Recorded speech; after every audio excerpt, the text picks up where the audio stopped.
Breaking news! Things are heated behind the scenes at the Steelers, and one topic in particular has started to generate a lot of opinions among fans and analysts. We know that we need to put together a much stronger roster than last season, and many are currently questioning GM Omar Khan's ability to take the Steelers to a higher level this year. I want to ask you a question. What grade would you give Omar Khan? Do you think he's been doing a good job, or has he left a lot to be desired? Comment below. And if you really want to see the Steelers compete for a Super Bowl, hit that like button hard. Now let's get straight to the point. Right now, Pittsburgh is in the eye of a storm of speculation, centered on none other than Aaron Rodgers. While many fans scoff at the idea, thinking it's just another offseason fantasy, Rodgers himself has been anything but indifferent. In a recent public Q&A, the 41-year-old quarterback made it clear which teams are off his radar. He explicitly ruled out a move to the Saints and was quite vocal about avoiding certain NFC North teams, most notably the Bears. But when it came to Pittsburgh, Rodgers was coy. He didn't deny it. He didn't evade it. He hinted. Insiders like Tom Pelissero and Ian Rappaport are all aligning behind the same growing consensus. Aaron Rodgers is expected to sign before the Steelers' mandatory minicamp kicks off on June 10th. That gives Pittsburgh less than 2 weeks to possibly make the biggest splash of the offseason. What's more, team expectations seem to be that Rodgers is not avoiding Pittsburgh,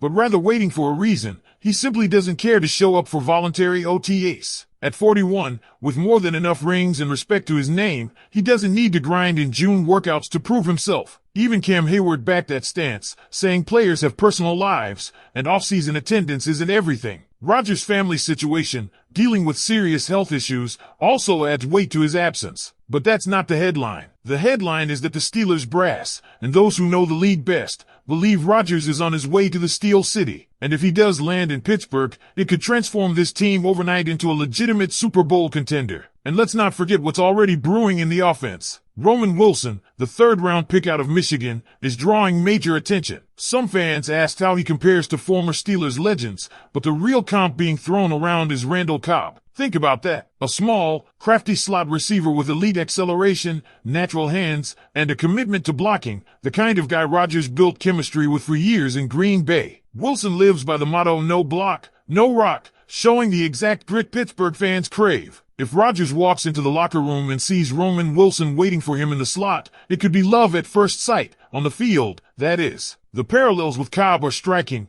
Both thrive in tight windows, both can stretch the field horizontally, and both can be Rodgers' security blanket on third downs. But there's more. Trade rumors are flying fast. With OTAs underway, the Steelers aren't standing pat. Names like Amari Cooper, Keenan Allen, Romeo Dew, and John Mechie are all on the radar. Cooper, despite struggling with drops due to a thumb injury in Cleveland, rebounded impressively in Buffalo and remains a top-tier route technician. Keenan Allen still has gas in the tank. Mechie, a reliable hands guy with strong run-blocking skills, potentially a steal for a 6th or 7th round pick. Yet, with Rodgers potentially arriving, it raises the stakes. If Pittsburgh is going to make this move, it can't afford to pair Rodgers with just one young rookie in the slot. It needs another proven veteran on the outside, someone who can complement George Pickens and stretch the field. And while names like Dew and Cooper bring intrigue, cost will matter. Pittsburgh has plenty of capital for the 2026 draft, and GM Omar Khan doesn't want to hemorrhage picks for a short-term fix. Let's also not forget the elephant in the room. What happens to the rest of the QB room if Rodgers signs? Guys like Russell Wilson and Justin Fields are already in Pittsburgh, but it's clear from the chatter that the front office isn't convinced either one is a long-term answer. And don't hold your breath on 6th-rounder Mason Howard becoming the next franchise guy. Even insiders admit it's a long shot. He's likable, works hard, and brings good physical traits, but the odds are stacked high against him becoming the guy. And yet, one move could change the narrative. Rodgers could be the bridge, not just to the next QB, but to a title run. So here's the big question. If Aaron Rodgers does indeed sign with the Pittsburgh Steelers before minicamp, how does that reshape the entire future of this team? Should the front office double down and grab another receiver or tight end to fully unlock the offense under Arthur Smith? Or is this high-stakes gamble too much risk, even for a team built on grit and legacy? Let me know your thoughts in the comments, and stay tuned for part 2, where we'll dive deeper into how the Steelers' offense could actually look with Rodgers under center and what it means for Pickens, Freiermuth, and the rest of the squad. Are we looking at a potential AFC powerhouse in the making? If Aaron Rodgers ends up in Pittsburgh, it won't just be about adding a veteran quarterback to the mix. It will fundamentally change the entire offensive identity of the Steelers. Arthur Smith's scheme relies heavily on precision, timing, and experience. It demands intelligence at the quarterback position, a deep understanding of pre-snap reads,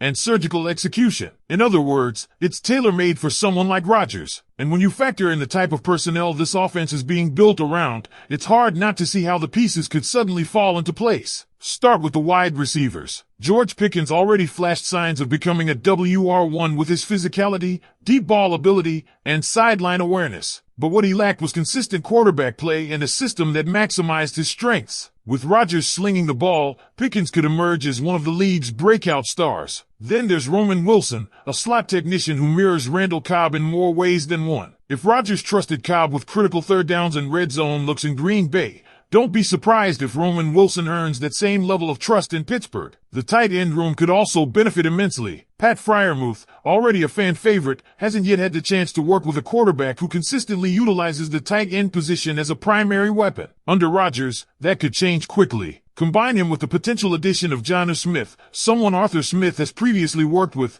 and suddenly Pittsburgh could run two tight end sets that create constant mismatch nightmares for opposing defenses. But the most important shift might come on the ground. Last year, Pittsburgh's biggest offensive weakness wasn't the quarterback play, it was the run game when it mattered most. They simply couldn't run the ball consistently in key moments. With Rodgers under center, defenses will have to respect the passing threat much more, opening up lighter boxes for Najee Harris and Jaylen Warren to operate in. That balance could be the key to unlocking this offense's full potential. And while there's still no official confirmation on Rodgers' signing, all signs continue to point in the same direction. The Steelers have made it clear they're not content to just make the playoffs. They want to compete for championships. And adding Aaron Rodgers, even at 41, signals a go-for-it-now mentality we haven't seen in years. It's a bold strategy, one that comes with obvious risks. Rodgers is aging, coming off an Achilles injury, and has a personality that could either electrify or polarize the locker room. But for a franchise that hasn't been to the Super Bowl in over a decade,